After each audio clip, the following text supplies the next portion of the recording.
ভিন্ন জীবন। ফুজাইল ইবনে ইয়াস রাহমাতুল্লাহ আলাইহি রাত্রি গভীরে উনি বড় ডাকাত সর্দার ছিলেন।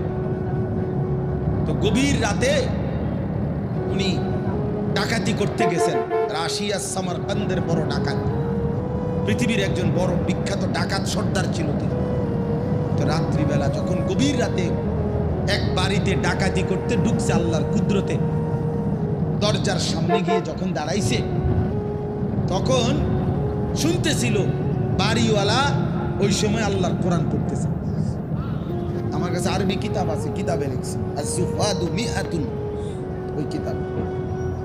তো এটা বাংলা অনুবাদ হয়েছে দুনিয়া বিমুখ শতমনীষী, অসাধারণ কিতাব। তো রাহনুমা প্রকাশন। তাই উনি দরজায় দাঁড়াইয়া শুনতেছে যে বাড়িওয়ালা ভিতর দিকে ওই ঘরের গুলামিয়া আল্লাহর কোরআন পড়তেছে। আলাম ইয়ানি লিল্লাযীনা আমানু আন তাখশা কুলুবুহুম লিযিকরিল্লাহ।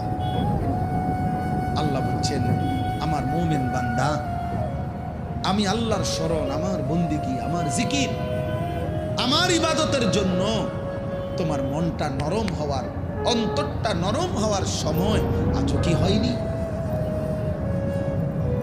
আজও হয় নাই বান্দা? আর কোনদিন আমাকে সেজদা দিবা না? আর কোনদিন আমার নামাজ পড়বা না? তাহলে আর কোনদিন হালাল খাইবা না? আর কোনদিন নারী পর্দা করবা না তুমি?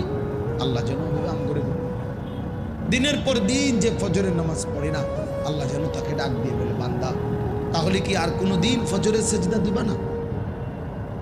প্রতিদিন যে গালিগালাজ করে, আল্লাহ যেন বলে, বান্দা তাহলে কি আর কোনদিন এই গুনাহ ছাড়বা না?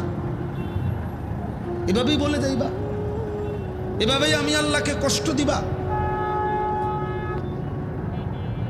তো এই ডাকাত সর্দার ফুজাইল, উনি তখন এই আয়াত হঠাৎ করে গভীর রাতে ওনার এই কথাইটা, উনি তো বুঝছে অর্থ, ওনার কলিজার মধ্যে গভীর রাতের নিস্তব্ধ, চারিদিকে তো ঠান্ডা নীরব, এই এক আয়াত ওনার কলিজা ছিদ্র করে ফেলছে, দিলে লাগছে।